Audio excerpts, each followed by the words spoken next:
O Senhor esteja convosco.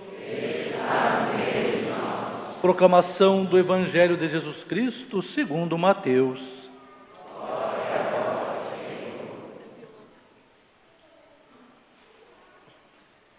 Naquele tempo, disse Jesus aos seus discípulos: a vinda do Filho do Homem será como no tempo de Noé. Pois nos dias de Noé, antes do dilúvio, todos comiam e bebiam, casavam-se e davam em casamento, até o dia em que Noé entrou na arca, e eles nada perceberam, até que veio o dilúvio e arrastou a todos. Assim acontecerá na vinda do Filho do Homem. 2 homens estarão trabalhando no campo, um será levado e outro será deixado. 2 mulheres estarão moendo no moinho, uma será levada e a outra deixada. Portanto, ficai atentos, porque não sabeis em que dia virá o Senhor. Compreendei bem isso. Se o dono da casa soubesse que horas o ladrão viria, certamente vigiaria e não deixaria que a sua casa fosse arrombada. Por isso, também vós ficai preparados, porque na hora em que menos pensais, o Filho do Homem virá. Palavra da salvação. Acolho todos os irmãos que vêm rezar com a gente hoje, os que vêm de outras comunidades também, estão nos visitando. Muito obrigado por estar com a gente. Meus afilhados, o Edno e a Jana, obrigado pela presença. Fico feliz com tantos aniversariantes. Hoje a gente está rezando por muitas pessoas que estão de aniversário. E aí, quando eu estava lendo ali o nome das intenções dos aniversariantes, eu lembrei de uma coisa. Essa é a minha última missa do final de semana. Celebrei 3 ontem, essa é a 5ª de hoje. E eu estou lembrando agora que ontem fez 5 anos que eu estou nessa paróquia, olha só. Lembrei agora quando eu li ali.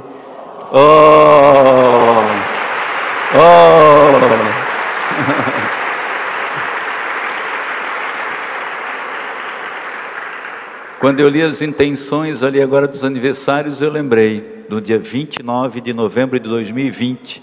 Era também o primeiro domingo do Advento, como hoje, primeiro domingo do Advento. 5 aninhos, parece que foi ontem, tão pouco tempo, voou 5 anos. Filhos queridos, e hoje nós estamos começando esse novo tempo litúrgico, o tempo do Advento. Eu tenho feito uma comparaçãozinha que é bem simplista, né, bem tolinha, mas ela nos ajuda a tentar entrar um pouco nesse clima. Para o ano litúrgico, o primeiro domingo do Advento equivale no ano civil ao dia 1º de janeiro. Então aquele clima, sabe quando a gente, na noite do dia 31, estoura os fogos de artifício e faz aquela queima de fogos, e estoura champanhe e brinda, e daí começa o ano dizendo assim: poxa vida, o que eu vou fazer nesse ano que eu não fiz em 2025? Quais foram as coisas erradas que eu fiz que agora não quero cometer de novo? E os planos para o ano, e os compromissos para esse ano. É um ano novo. É mais ou menos esse clima que deve nos envolver nesse primeiro domingo do Advento.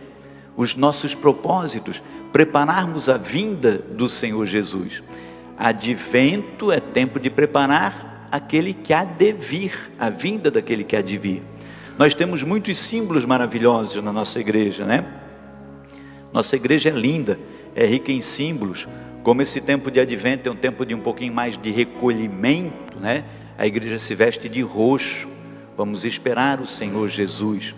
A igreja também traz esse símbolo belíssimo, nossa coroa do Advento, esse grande círculo verde, né? Simboliza todo o universo, todo o mundo criado, né? E é um mundo criado desde sempre para sempre, de um Deus que existe de sempre para sempre. Por isso é um círculo, não tem começo, não tem meio, não tem fim, porque é de toda a eternidade. E ao redor dele nós temos essas velinhas coloridas. Quando a gente começa a preparar a vinda daquele que virá, o mundo está envolto em trevas, as trevas do erro, do pecado, do salário do pecado, que é a morte. Por isso está tudo escuro, não tem luz no mundo. Aí começa a história da humanidade, começa a promessa do Deus Criador. Desde o pecado de Adão, Deus já promete, falando a serpente que enganou Eva, ele diz: colocarei inimizade entre a tua descendência e a descendência da mulher, e a mulher que vai gerar a luz é Maria. Por isso, no centro do universo, no centro do mundo, no centro da história, está a imagenzinha de Nossa Senhora grávida de Jesus. No centro da nossa história da humanidade, no centro do mundo, Maria espera Jesus na plenitude dos tempos, grávida do Senhor. E as promessas vão sendo feitas, os profetas vêm, o último dos profetas é João Batista, e as promessas vão acompanhando. Virá aquele que está na salvação, que nos religará ao céu. Nós vamos acendendo as velinhas até chegar no último domingo do Advento, quando acenderemos a velinha branca de Nossa Senhora da Paz, que já vem o Cristo, a alegria do nascimento do Senhor Jesus. Nessas 4 velinhas, nesses 4 domingos do Advento, a gente passa por um resumo de toda a história da salvação, e a gente prepara, junto com todos aqueles que vieram antes de nós, a vinda do Senhor. E é interessante para nós, filhos queridos, porque nós somos o povo que vive 2025 anos depois da encarnação do Verbo, que foi também um tempo histórico. Então, para nós que vivemos no ano de 2025, preparar a vinda do Senhor Jesus é preparar a vinda do Cristo, que já veio também. Nossa manjedoura ainda está vazia, não tem Jesus ali, mas a cena do nascimento já está toda preparadinha, só que esperamos a vinda do Senhor. Só que para nós que celebramos 2025 anos da encarnação, nós preparamos a vinda de um Senhor que já veio no tempo, no cronos. Esse Senhor já veio, é o Senhor Jesus. Celebramos 2025 anos da sua encarnação, mas nós preparamos também a vinda daquele que virá ao mesmo tempo, como a gente leu no texto do Evangelho.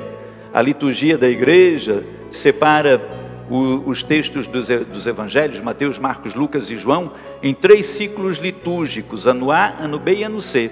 E a gente estava rezando até semana passada o ano C, Evangelho de Lucas. E agora, com o primeiro domingo do Advento, nós começamos de novo o ano A, de 3 em 3 anos, ano A, ano B, ano C. Lemos Mateus, Marcos, Lucas. O Evangelho de João a gente lê nas solenidades e festas durante o ano.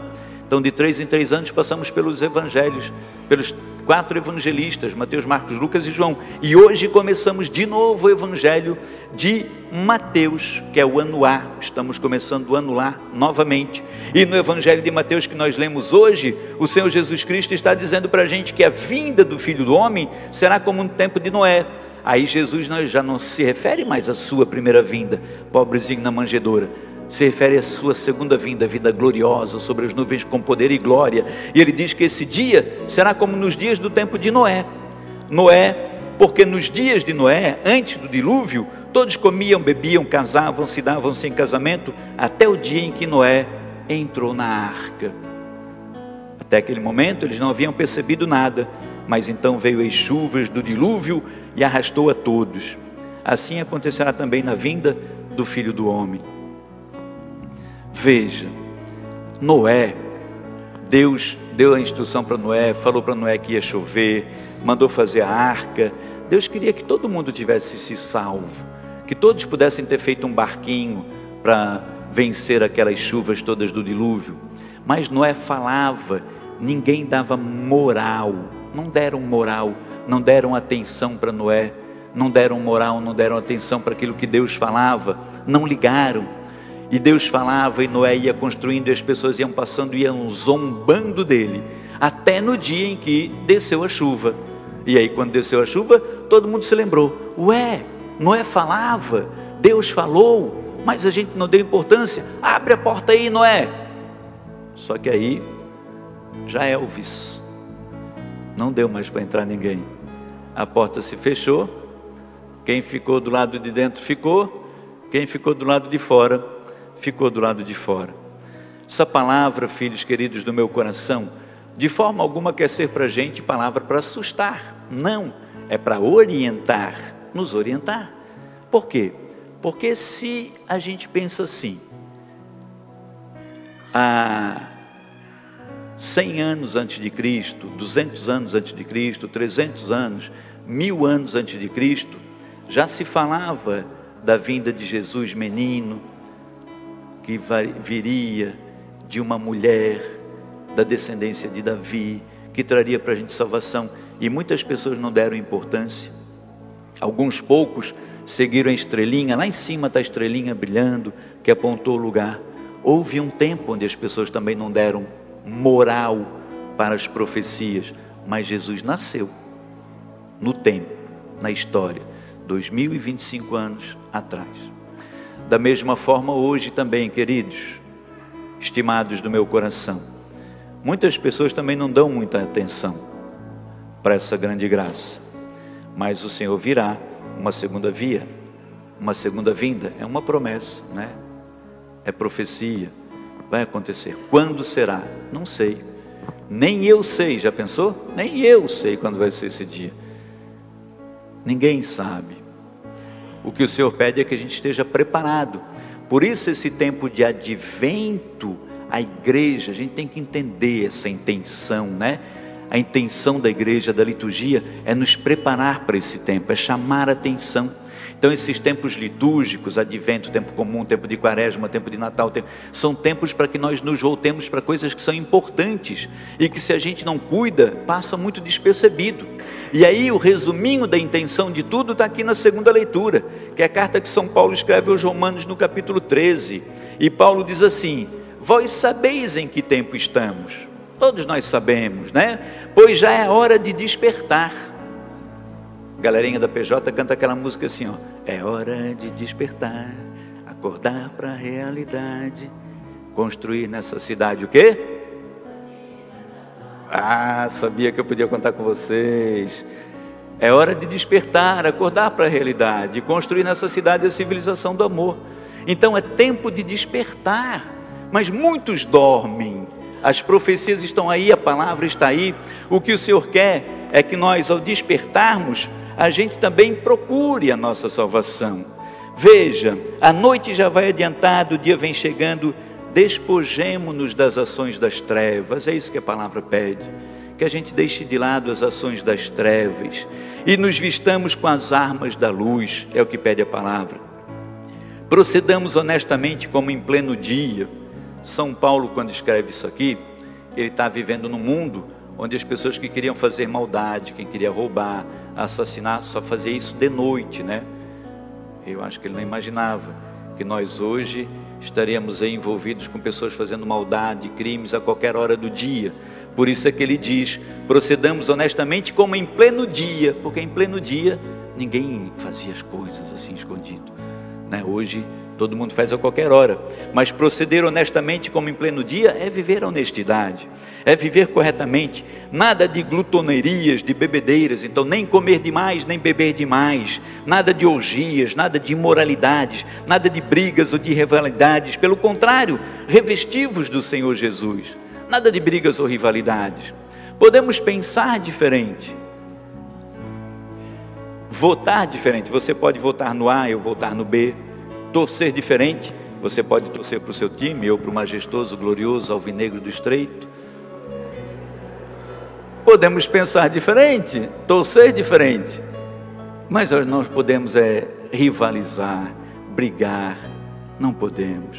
A palavra de Deus quer que nós vivamos mesmo na nossa diversidade, mas em unidade. E aí, filhos queridos, que a gente se revista dessa paz, dessa graça de Cristo, para que estejamos preparados quando for a vinda do Senhor.